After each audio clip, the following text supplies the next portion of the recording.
नमस्कार किसान साथियों, स्वागत है आप सभी का एक बार फिर से मेरा खेत मेरी प्रयोगशाला में। और मैं हूं आपके साथ जगदीश पाटीदार। साथियों, आज के इस वीडियो में हम बात करने वाले हैं रोगय और रोगिंग की। रोगय क्या होता है, रोगिंग कैसे करते हैं और यह दोनों प्रक्रिया करना क्यों आवश्यक होता है, इस विषय पर आज हम बात करने वाले हैं।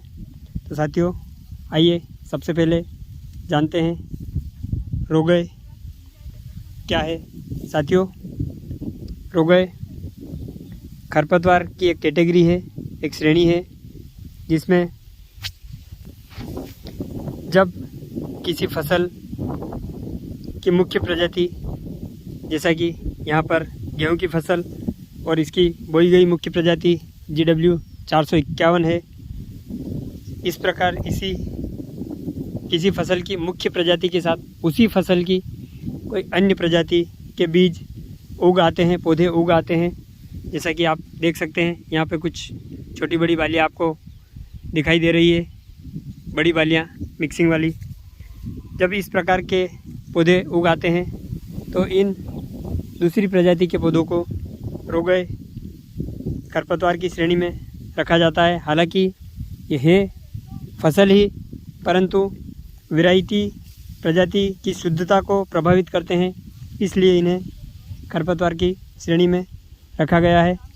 तो साथियों, यह तो था रोगय क्या होता है। अब जानते हैं रोगिंग। तो साथियों, यहाँ पर आप देख सकते हैं, इन ऊपर निकली बड़ी बालियों को, रोगय पौधों की बालियों को हम छटवा रहे हैं ताकि प्रजाति की, वैरायटी की शुद्धता को बनाए रखा जा सके। वैसे तो यह रोगिंग की प्रक्रिया फसल की वानस्पतिक वृद्धि के समय जब निराई गुड़ाई की जाती है तब करते हैं, परंतु साथियों, गेहूं के केस में जब वानस्पतिक वृद्धि के समय पर दो अलग अलग प्रजातियों को पहचानना बहुत ही मुश्किल होता है, इसलिए यह प्रक्रिया उस समय संभव नहीं हो पाती है। और यहाँ पर इस अवस्था में बालियाँ निकलने के बाद इसे आसानी से पहचाना जा सकता है।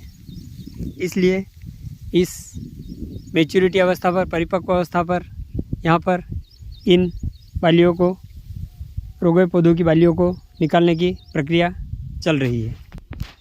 चूँकि साथियों, हम इस प्रजाति को पिछले 5-6 सालों से लगातार बो रहे हैं।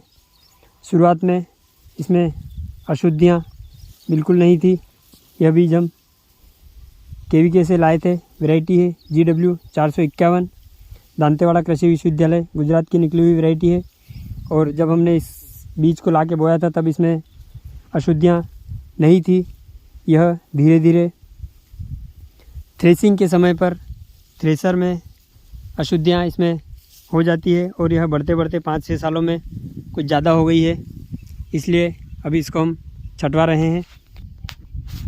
और साथियों, अब जानते हैं इस प्रक्रिया को क्यों करना चाहिए। जैसा कि वीडियो की शुरुआत में मैंने बताया कि वैरायटी की शुद्धता को मेंटेन करने के लिए इस प्रकार की प्रक्रिया करना चाहिए,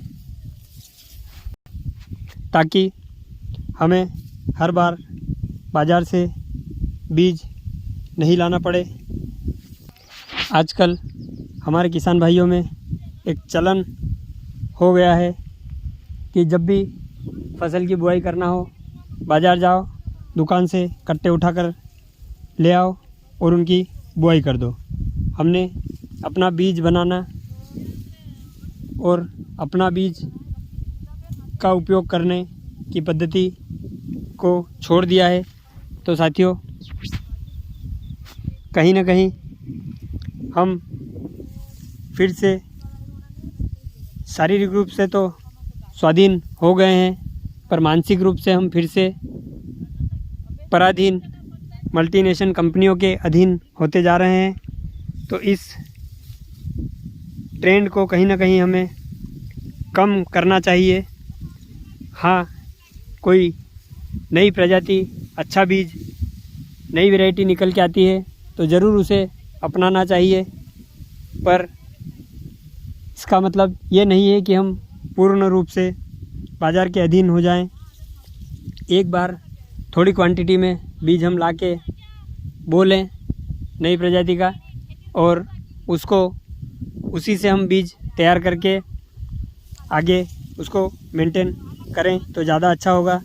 नहीं तो मल्टीनेशनल कंपनियां, बहुराष्ट्रीय कंपनियां हम ही किसानों से को बीज देकर बीज तैयार करवाती है और वापस उसको ख़रीद कर हमसे वापस हम ही को 2-3 गुना रेट में वह बीज बेच दिया जाता है।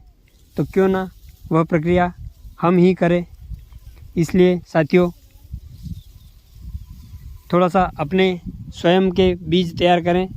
अपने फार्म पर जो वैरायटियाँ अच्छा परफॉर्म कर रही है उनके बीज को कम से कम अपनी बुआई इतना तो अवश्य रखें, ताकि हमें बहुराष्ट्रीय कंपनियों और बाज़ार पर निर्भर न रहना पड़े। तो साथियों, इसी के साथ अंत करते हैं आज के इस वीडियो का। धन्यवाद। राधे राधे। आपका दिन शुभ हो।